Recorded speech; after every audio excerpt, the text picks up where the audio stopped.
Welcome to a podcast about wealth and life. We all know that our finances play a big part in how we live our lives. In this podcast, the advisors from Foster and Motley share insights and information about investment and financial planning topics and how they connect to your life.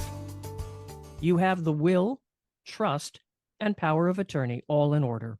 But there is one more document that could help simplify things for your loved ones: the family letter. Zach Horn is with me, Patrice Sikora, to talk about the importance of this letter. So, Zach, what is a family letter? Well, Patrice, that's a great question, and that's what we're here to talk about today. But as you mentioned, it's very important to have those estate documents in order, especially as people get older. And, we've discussed that on a podcast previously, the importance of it. So in addition to those documents and to notifying those that you will leave with certain responsibilities, such as an executor or a trustee, you should also consider a family letter. And what a family letter is just that. It's a letter to your family with more information and being more inclusive of personal wishes about what you would want to happen at your passing. It incorporates certainly all of, the legalese tied to your wills and trusts. You want to make sure that it meshes with those documents, but it goes into more detail on a personal level. Such as? Well, there's many categories that can be included in a template, and some may apply to most people. Some may be a little bit more robust for some than others, but it includes important contacts, family and friends.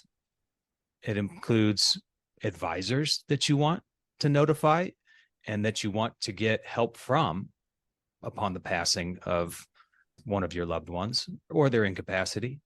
It includes personal information, healthcare information, insurance, estate planning, and legal documents. We talked about that already, but that's going to be addressed in this letter as well. Your financial accounts, real estate, any other assets that you may have. Bequests, that's an interesting one and an important one. In working with clients, we hear some horror stories from time to time about family bickering of items left behind.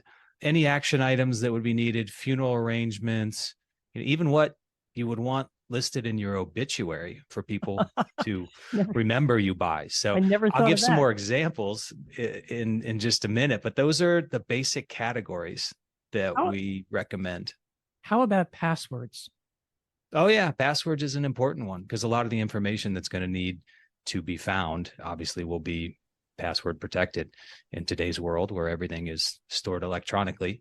There's certainly some people that still use safety deposit boxes or filing cabinets or safes, but electronic access is going to be important too. Why are we talking about this, Zach? Well, we're talking about this because of the unfortunate reality that any of us could become disabled or die at any time. And we feel that it's very important to provide our family with the information they may need in the event they get that unexpected call telling them there's been an emergency or a death. So it is important to take these steps to, relieve your loved ones of undue burden in that instance. You mentioned a template. Are there actual templates for family letters? Yes, there are. We provide a template to our clients that can be customized as needed, of course, but it includes many of the categories that I mentioned. And, as an example of what can be covered in those certain categories, one would be in the important contact space. I touched on it that, maybe there's important contact information for family and friends, but also your advisor in the event of anybody's passing, disability as well, but in the event of someone's passing, you're going to want to, as the trustee or as the executor, just anyone involved, you're going to want to get a hold of their team of advisors, right? So you want to contact their financial advisors. You want to have that information listed, their attorney, their CPA, anything else that could be relevant and helpful for family to contact. And then, of course, in addition to contacts, personal information that may be relevant, just having that listed and easy to access, everything from social security number to addresses that of main residence, vacation homes, whatever it may be. So relevant personal information. Healthcare information, obviously most important in the case of a disability. So making sure that the health insurance is listed, making sure that their general practitioner, any specialists that they were seeing are listed so that they can be contacted. Other insurance information besides just healthcare. It certainly would be important to have life insurance listed in the event of somebody's passing so that there's easy access to those funds and to making sure that that life insurance is given to the beneficiaries as it should be. And then in the event of a disability or a medical issue, it could be that there's a long-term care policy that's in place.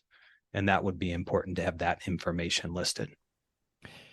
Does it also, or can it also prompt perhaps the person who has power of attorney to make sure that they perform certain things, make sure certain people get documents, or that they don't have to go to, say, an advisor? It's going to be very helpful in that regard.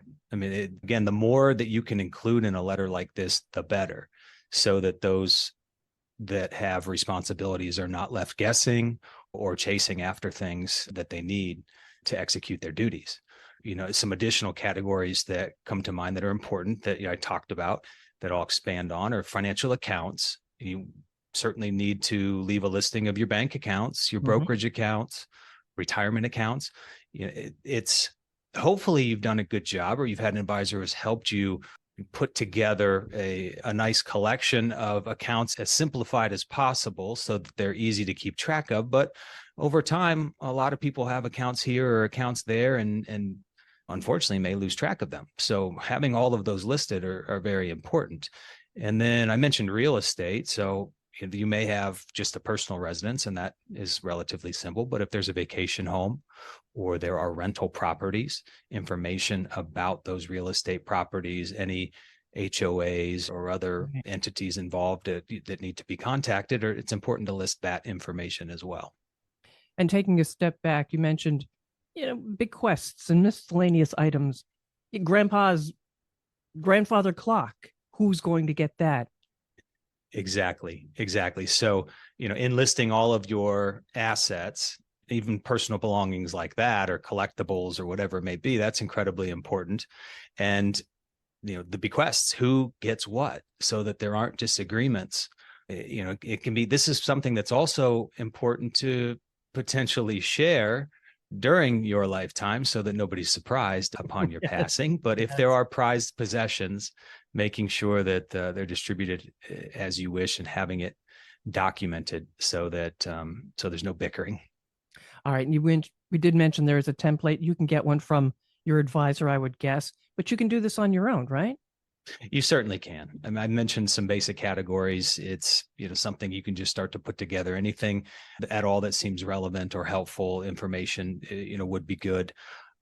Touching on some of the other categories again that I mentioned, just funeral arrangements. So a lot of times today, as people age, they get funeral arrangements prepaid or in place, and having that information is obviously helpful. But then even what do you want upon your passing? Do you want to be cremated? Do you want a burial?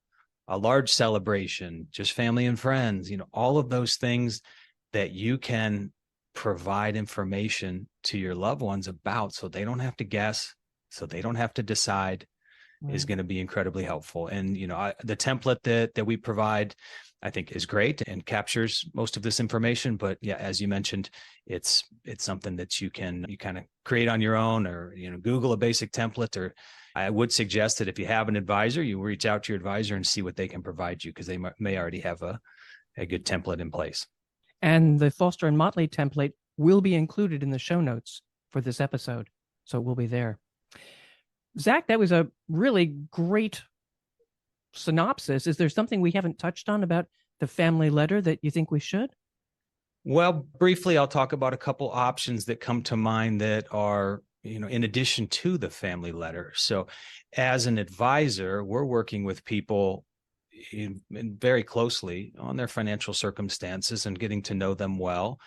And, from time to time, as we work with aging clients, there comes a time when maybe they're not as cognitively aware as they once were. So we actually have a client assistance form that we offer our clients to sign off on. It's voluntary, but what they can do is basically give us the okay that, if we think something of concern is happening, or maybe they're not able to handle all of their financial affairs on their own, it allows us to contact specific loved ones or trusted people that they have in mind to update them on the situation.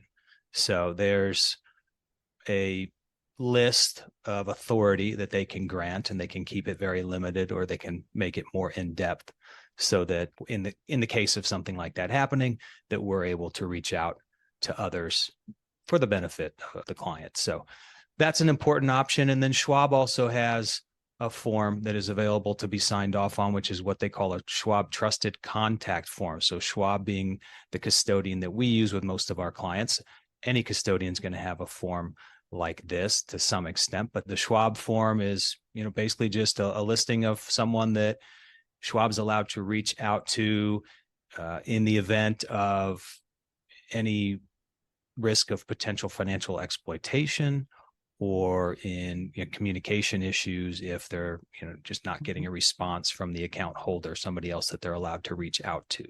So those are things to keep in mind, just to make sure that you've got all your bases covered when thinking about your financial circumstances. That's fantastic. And Zach, how can people reach you or reach other folks at Foster and Motley if they've got questions about this? Well, certainly do check out our template, and we hope that's helpful for folks. And you can reach Foster and Motley by finding us on the web at www.fosterandmotley.com. And listeners, this episode is only one of the many available to you from Foster and Motley. Follow our podcast to find them all, and if you find them helpful, share with friends and family, and let us know what you think. Thanks for being with us. Thank you for listening to Foster and Motley, a podcast about wealth and life. Click the subscribe button below to be notified when new episodes become available. The information discussed and posted represents the views and opinions of the guest and does not necessarily represent the views or opinions of Foster and Motley. The content has been made available for informational and educational purposes only. The content is not intended to be a substitute for professional financial advice. Keep in mind that rules and regulations are subject to change. Always seek the advice of your financial advisor or other qualified financial service provider with any questions regarding your financial planning and investments. Foster and Motley is not affiliated with any third-party providers. Any mention of a third-party provider does not imply an endorsement of that provider. If you decide to utilize a third-party provider, you do so at your own risk.